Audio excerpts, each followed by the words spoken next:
to work, to visit, to breathe. Now is not the time to give up. We are stronger than this virus. When it's your turn, roll up your sleeve and stick it to COVID.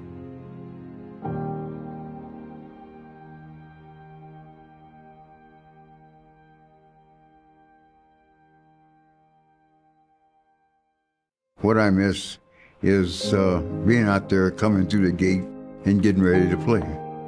I miss the noise that Rider fans bring.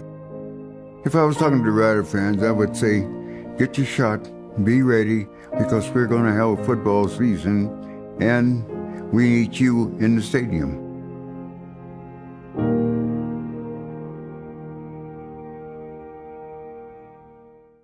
If you ever had to look a child in the eye that's relying on you to protect them,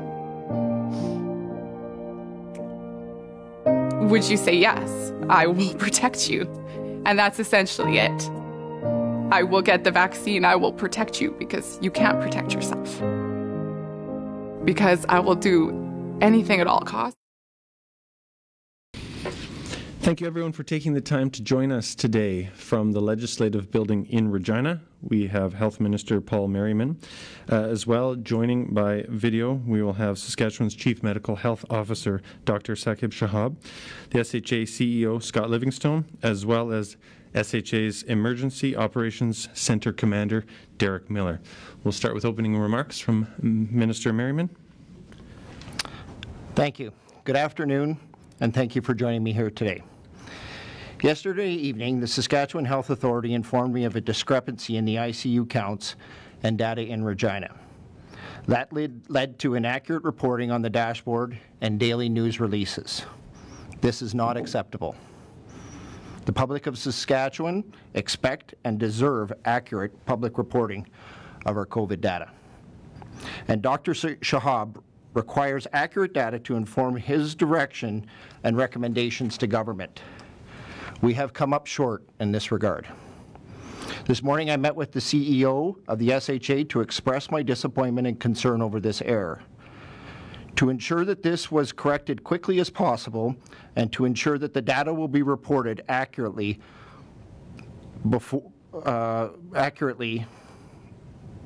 as Minister, I am ultimately responsible for this, and I apologize for the error in this reporting. The pace of Saskatchewan's vaccine rollout continues to increase. Nearly 80% of the people 80 years and over, nearly 60% of the people in their 70s, and nearly a quarter of everyone in their 60s have now received their first dose. In total, our dedicated healthcare workers have now delivered over 200,000 shots in the arm of Saskatchewan residents. Because of the slow pace of vaccine deliveries in Saskatchewan to start the vaccine program, it took 89 days from December 15th to March 13th to deliver our first 100,000 shots. It took just 19 days to deliver the next 100,000 shots. And that pace is only going to increase in the days ahead. We are now receiving a lot more vaccines from the federal government, and this is great news. But as Scott Livingstone said the other day, vaccine deliveries from the federal government will never exceed our capacity to administer them. Our system is built to handle as much as they can give us. When we get more vaccines, we will open up more clinics. We will open up more appointments. We will open up more drive-thrus, and we will continue with our mobile and walk-in clinics. In fact, that's exactly what we are doing this weekend. Today, we expect to receive over 45,000 doses of AstraZeneca. So this Saturday, we will be opening drive-through clinics in Regina and Swift Current. There will also be a walk-in clinic in Swift Current opening tomorrow, and Weyburn on Saturday. 2 more drive-thrus will open in North Battleford and Lloydminster on Sunday. And a drive-thru will open at Prairieland in Saskatoon on Monday.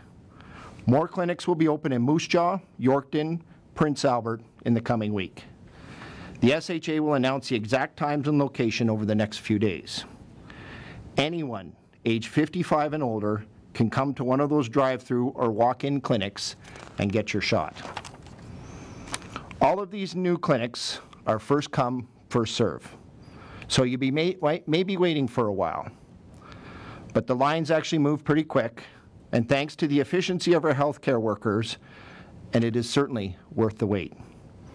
So if you're 55 and older, this is a great option to get your vaccine right away. If you have already made an appointment, you can still come through one of these drive-through clinics. We just ask that you cancel your appointment so we can allocate that to someone else. Thousands of Saskatchewan residents continue to make their appointments every day, either by phone or through the online booking system. Starting tomorrow at 8 a.m., everyone age 58 and older can book their appointment. That's down 2 more years from the current age of 60. I want to thank the thousands of healthcare workers and other support staff who are going to work right through the Easter long weekend at dozens of clinics throughout Saskatchewan, vaccinating Saskatchewan residents. And thanks to everyone who made their appointment or is going to go through a drive-through, walk-in, or attend a mobile clinic this week. The road to this end of this pandemic goes right through those clinics. So thank you for doing your part to protect yourself and those around you. Our vaccine clinics are not taking the weekend off. Unfortunately, neither is the virus. So until a lot more of us have the chance to be vaccinated, we will have to all keep doing our part. We have to keep being extremely cautious in order to protect ourselves and those around us. So please follow the public health orders. Keep following the good practices, physical distancing, washing hands, mask use, staying home and getting tested if you are feeling at all unwell. We are going to beat this thing. But until we do, let's all be very careful over the Easter weekend and the weeks ahead. And when it's your turn, stick it to COVID and get vaccinated. Dr. Shahab?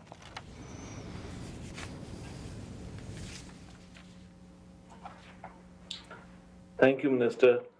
I'll begin by offering my condolences to the 2 people who have passed away since we were last together on Tuesday. And again, I'd like to emphasize that this is our second Easter during the pandemic, and hopefully our last Easter during which we have to face the pandemic. Very important weekend for many, Easter school break. And again, I think I would like to join the Minister in emphasizing that this is, an Easter weekend where we must take care, stay close to our home communities. If we do choose to attend worship services, look at virtual attendance options. Virtual is always safer than in person. Anywhere that you're able to go, if you have to go for shopping, other purposes, wear your best mask, maintain your physical distancing. I have seen that my colleagues, medical health officers in Saskatchewan, have also published similar requests as they advise their communities locally. It's important for all of us throughout Saskatchewan to take special care over this long weekend and school break. Obviously, we have seen how Regina is challenged by rising case numbers and has a specific order in place, how Moose Jaw, Weyburn are seeing high number of cases. And obviously, in those situations, everyone needs to be especially cautious. But we've also seen how things can change quickly. While the rest of Saskatchewan has low case numbers, we have seen how in some southern communities within 2 or 3 weeks, things can turn around very quickly. And again, a lot of the transmission happens due to everyday things. People who are hard at work, getting together at break time, maybe over a meal, people having that brief contact with someone outside their household, outside the home, getting closer than 2 meters if outdoors or in an indoor setting. And we just need to be extra diligent because whereas COVID was unforgiving and would get in whenever given a chance. The variants of concern, especially B117, is doubly unforgiving and takes advantage of any lapses in our COVID protocols. And I'd like to finish off by, again, urging everyone to look at the map we have.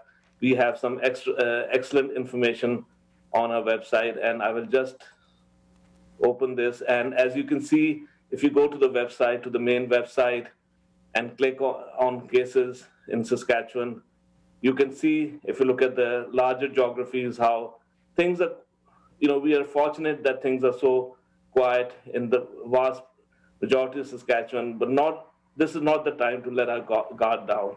And we can see how in Regina, high number of active cases, and then in the south central, southeast portions, Moose Jaw, Weyburn area, higher number of active cases.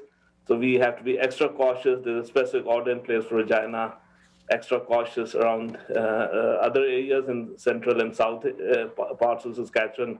And then we can always check where we live. So for example, in Regina, we can have more detailed information. For Regina, active cases are 1,115 new cases. For Moose Jaw area, active cases are 121, 12 new cases.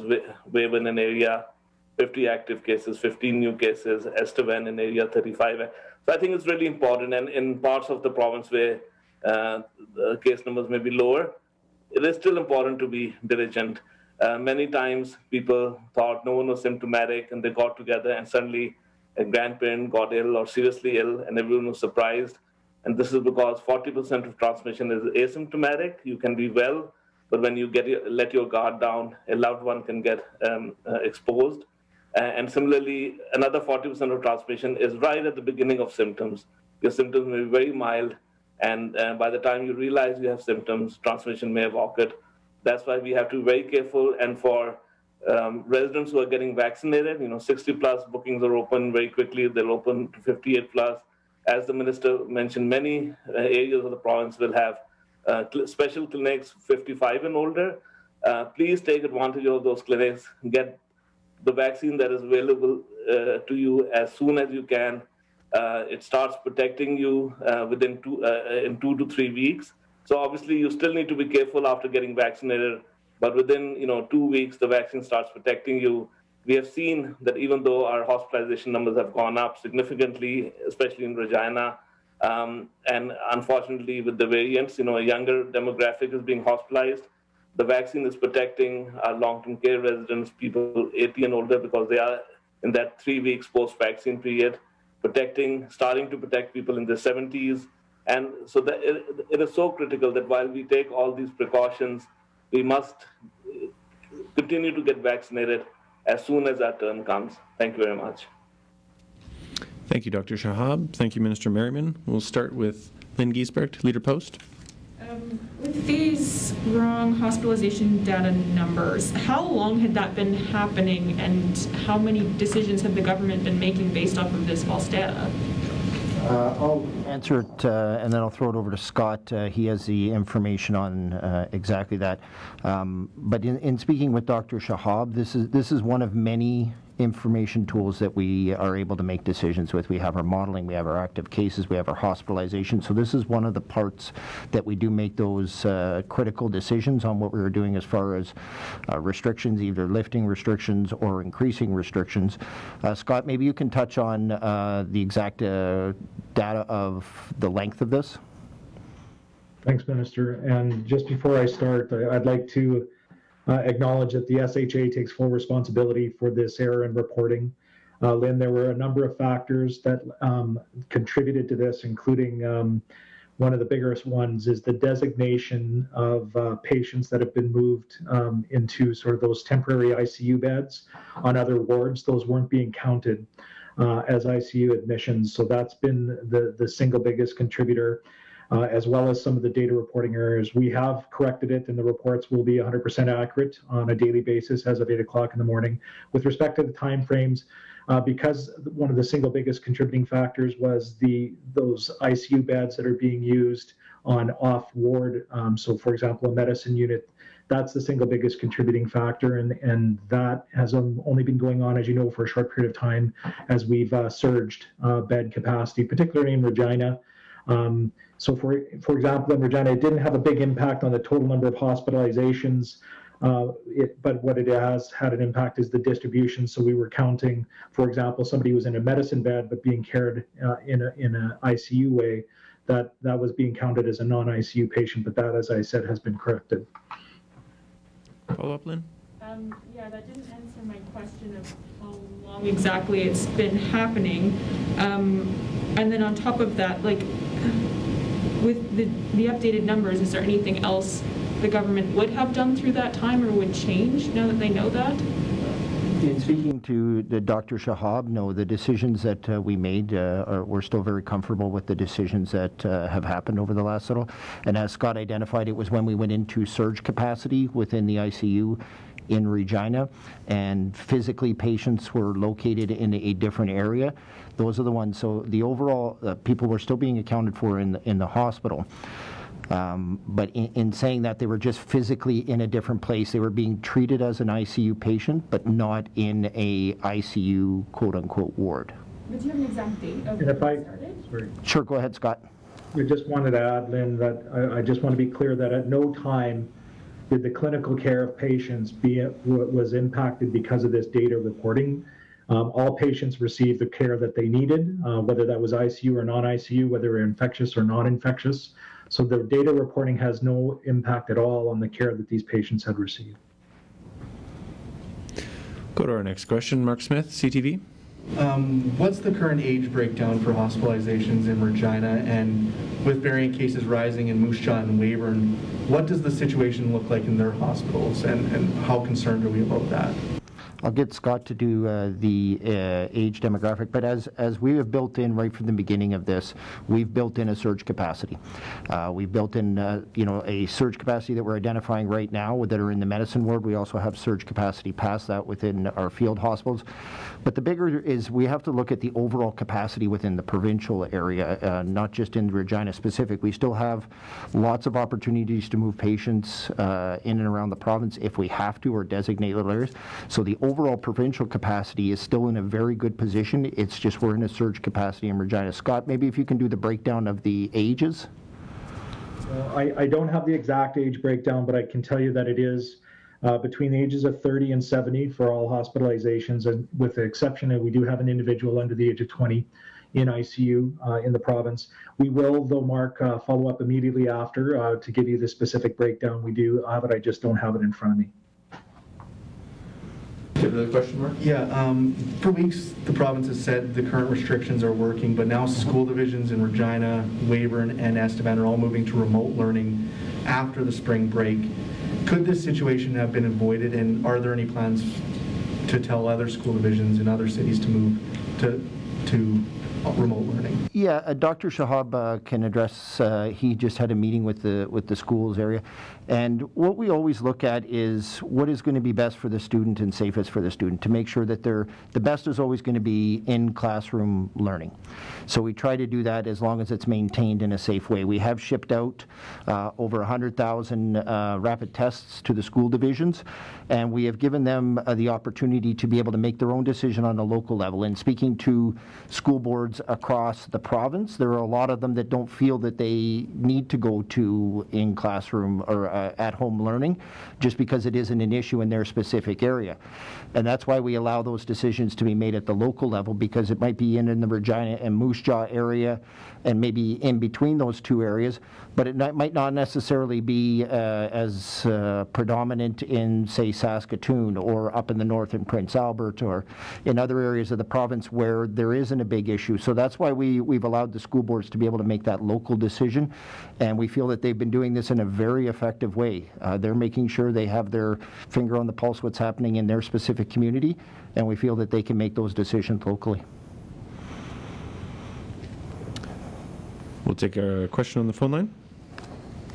We have Kelly Malone with Canadian Press. You just spoke to this a little bit, but do you support the decision in Regina then to extend distance learning by another 2 weeks? Do you feel it is the right decision? Dr. Shahab, I'll get him to touch on that. I feel that the school boards are in a very good position to make their decisions based on what they're seeing in their specific community. If they're looking for specific support from the government, that's what we allowed them to do when we moved to that level 4. That gives them the opportunity. So we're supporting the move to level 4. If they want to be able to make that decision at their level, they can certainly do that. Dr. Shahab, maybe you could touch on the conversation that you had with the schools earlier. Thanks. So, throughout the school year, starting in September, this has been an ongoing dynamic situation that's managed at a local level. Sometimes there's only an impact in one school, like in the past, Yorkton and Indian Head, right in September, when they went to online learning for a couple of weeks. And then October, November, we saw that schools, and not necessarily the entire school divisions, in the far north, northwest, which had higher case numbers in fall, winter, sometimes a school or a number of schools in a city would go to remote learning or extend the school break before Christmas or afterwards, but not throughout the province. And similarly, now we're seeing exactly the same. Many schools and school divisions in Saskatoon and in the north are fine. They will have their routine Easter break, but of course, Regina, they were seeing, schools reflect community transmission. They were seeing, many schools with increasing number of cases just reflecting community transmission. From an operational point of view, it is a good idea, I think, for the school division in consultation with local medical health officers to extend the spring break by 2 weeks. Similarly, school divisions and schools in the Moose Jaw area and Weyburn area are having these discussions and may make similar changes if required. And sometimes they can, and this is not an extension of the Easter break. This is 2 weeks of remote learning, level 4, which has always been a part of the school reopening plan. And sometimes a school division in consultation with local public health can plan for a longer period of time, but come back to in-person learning earlier. And certainly they can utilize point-of-care testing as required in those situations. So it's a dynamic situation. It's worked well for us so far, and we hope it will continue to be utilized for local planning purposes, along with all the other measures that are put in place. So Regina, as we know, it's not just schools going to remote learning, it's also additional public health orders that are in place. And if required, they can certainly be considered for other jurisdictions if if our case numbers do escalate in other parts of the province as well. Thank you. Do you have a follow-up question, Kelly?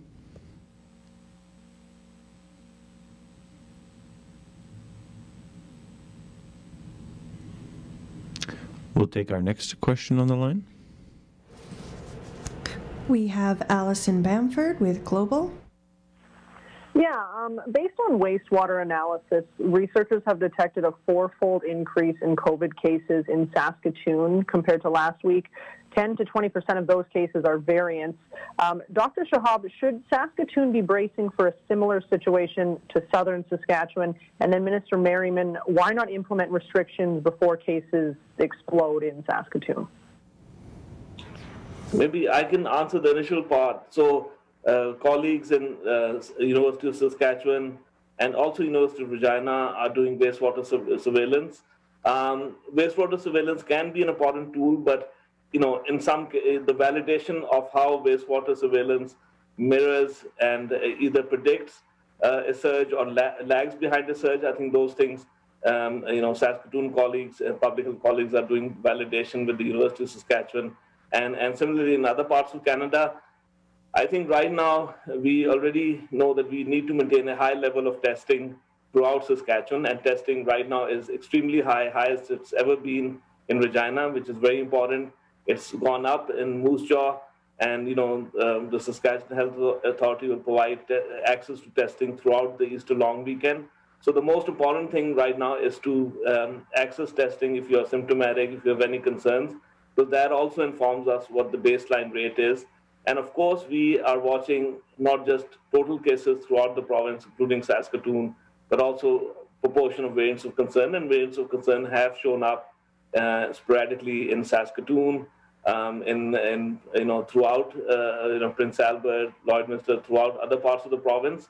And we have seen in Regina and Moose Jaw how quickly things can change. Within 2 to 3 weeks, you can see an escalation. But again, I think we need to, of course, also look at the fact that when there's not a surge, we still have baseline levels measures in place that are quite significant. You can only make, in areas where transmission is low, you can only make a household bubble of up to 3 households, 10 people. And again, my recommendation is, even if you do that, meet and greet each other's outdoors. Outdoors is safer than indoors. Obviously, all the guidelines for restaurants where they are open, they're closed in Regina, restaurants and bars, but in other places, all the guidelines are in place. And we've seen that when guidelines are followed, we don't see outbreaks to the same extent as we were seeing, for example, in November in Saskatoon. But I think all those layers and measures are important, and where required, absolutely restrictions must tighten and may tighten, for example, in any other part of the province. But at the same time, we have to be proportionate to what the case numbers are. And obviously, wastewater surveillance is an additional important source of information when it's validated in terms of how is it moving up and down with actual case numbers.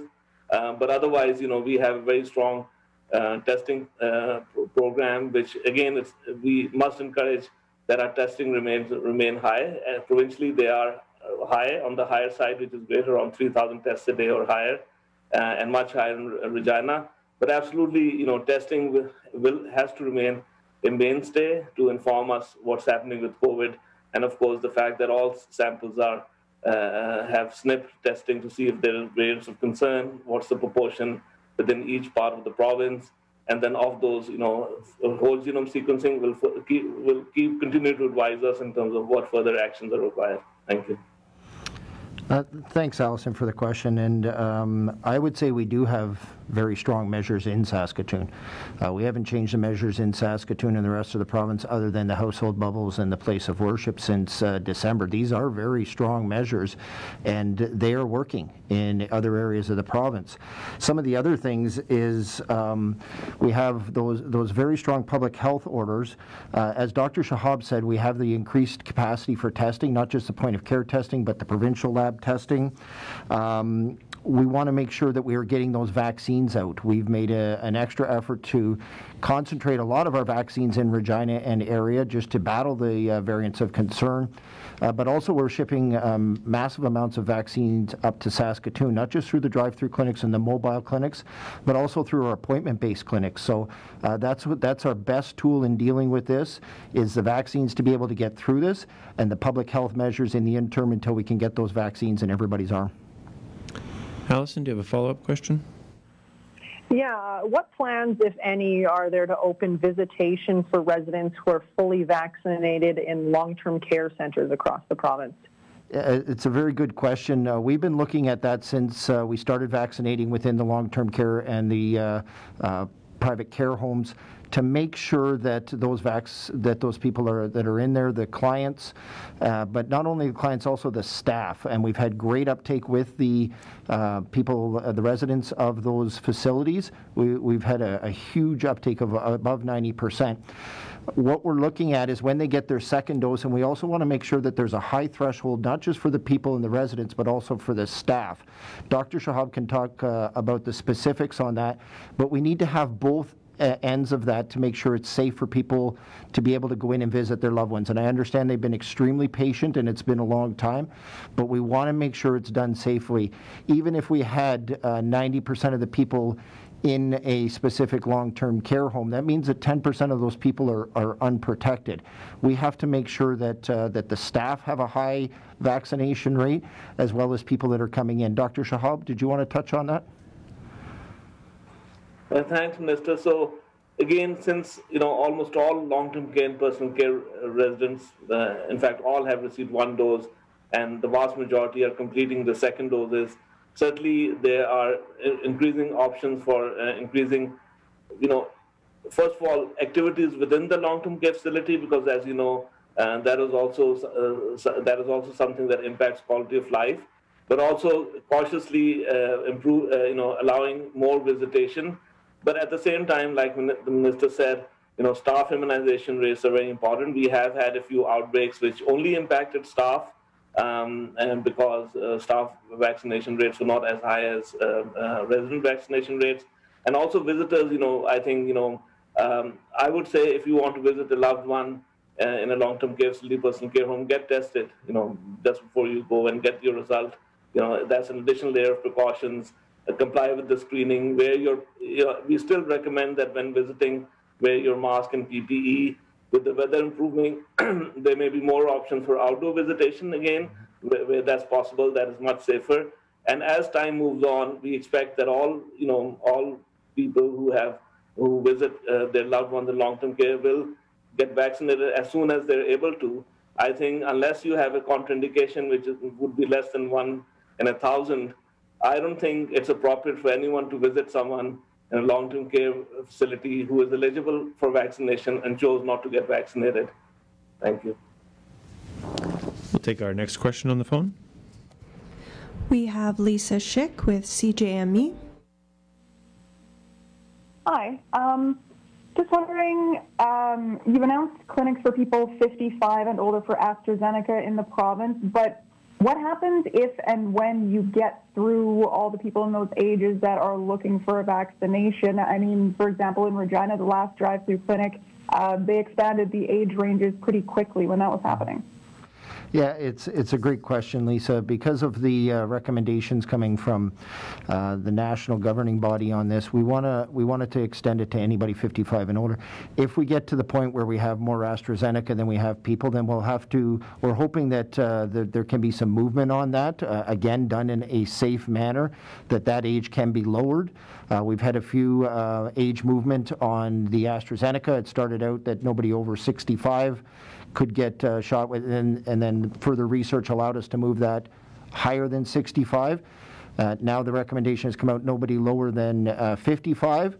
So we're hoping that there's some movement on that we can utilize these vaccines for anybody. But there will be a point in time where we will get everybody over the age of 55 vaccinated, which is a very good thing. And we may have extra AstraZeneca on that we might not be able to utilize, but we're hoping that recommendation will be modified to be able to maximize our vaccine supply. Follow-up question, Lisa?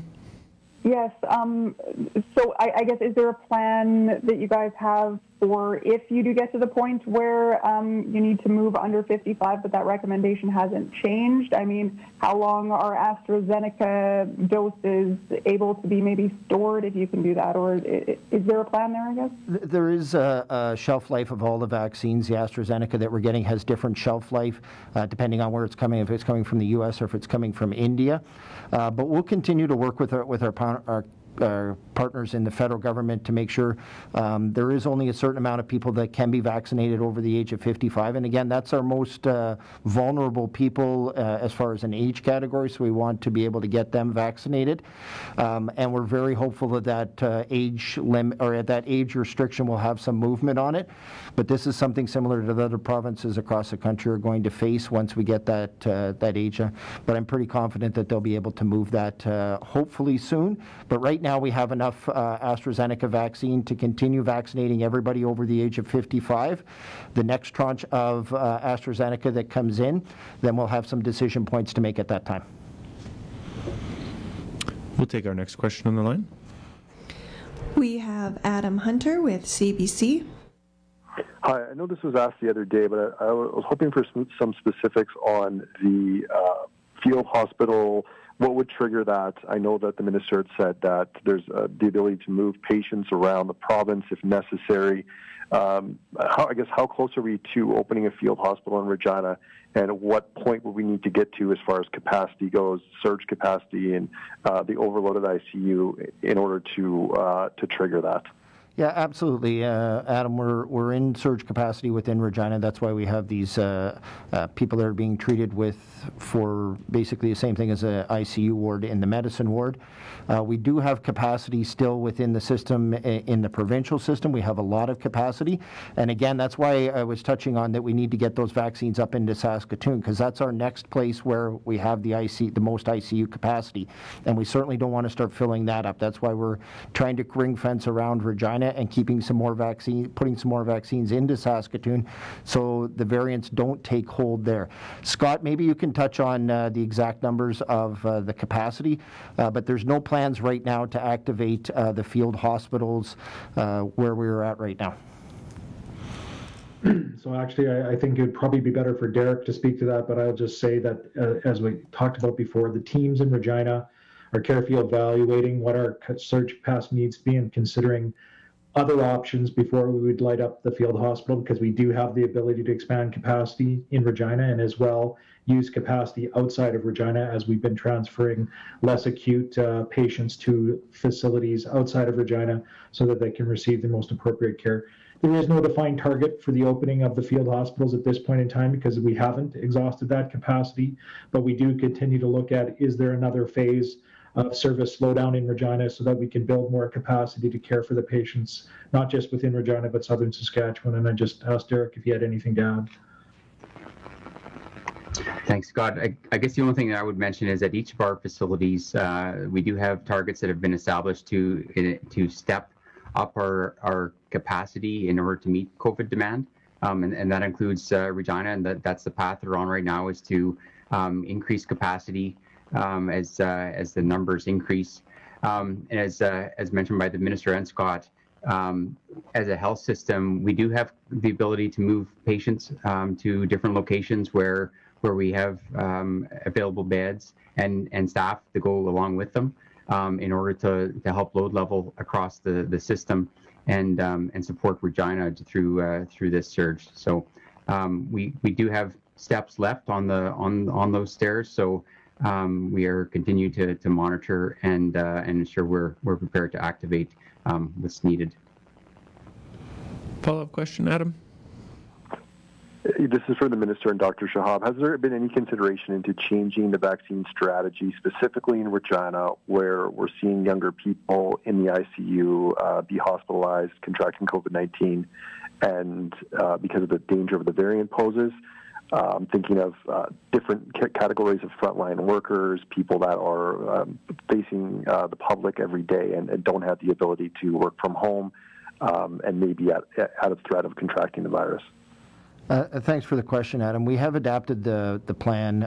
I still feel very strongly that this age base is why we have been able to get so many vaccines into people's arms and move down. If we started jumping age categories, I don't know what age category we would jump to first. Would be the 30 to 40 or 40 to 50. We're adapting this continuously. Every day we seem to be adapting the plan and tweaking it one way or another, whether it's a vaccine shipment delayed, whether it's a new requirement for the vaccine.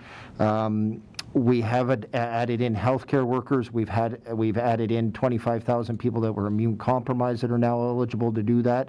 So I still feel that the best way to be able to get this out the fastest and hit the people that are getting impacted by the most by COVID and having the most negative impact, just like you're not seeing anybody in our seniors above the age of 70. The people that are in the hospital are very minimum just because of the vaccine.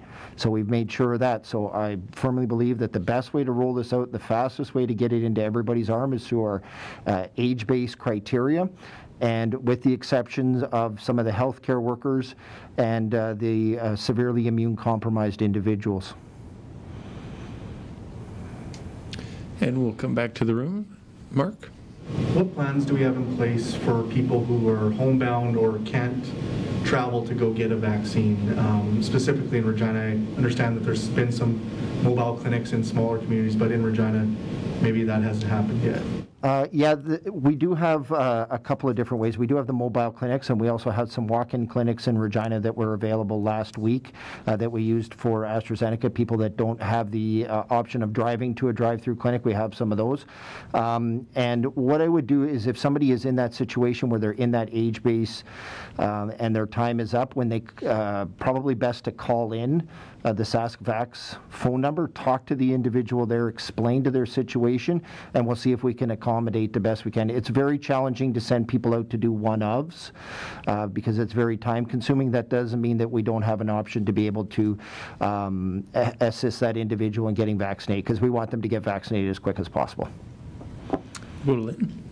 Yeah, obviously over Christmas we saw people gathering in household bubbles and stuff. Well, not household bubbles, I guess, but gathering still, despite restrictions. And then we saw that huge jump in cases in January. Are we expecting to see similar fallout over Easter, especially now that some people can gather in household bubbles? I think it's a different time, Lynn. Then we didn't have it. We only had, by Christmas, I think we only had 2,000 vaccines in the province, which was a very low amount.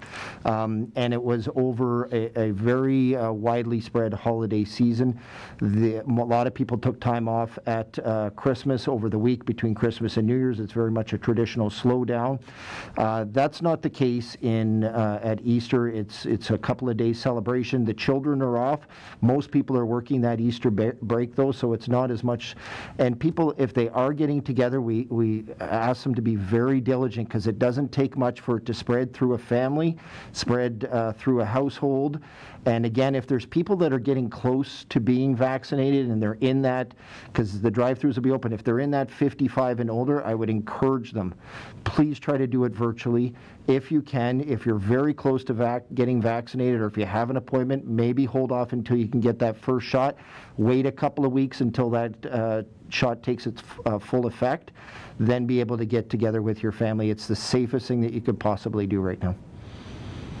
Perfect. Thanks, everyone. That concludes today's availability.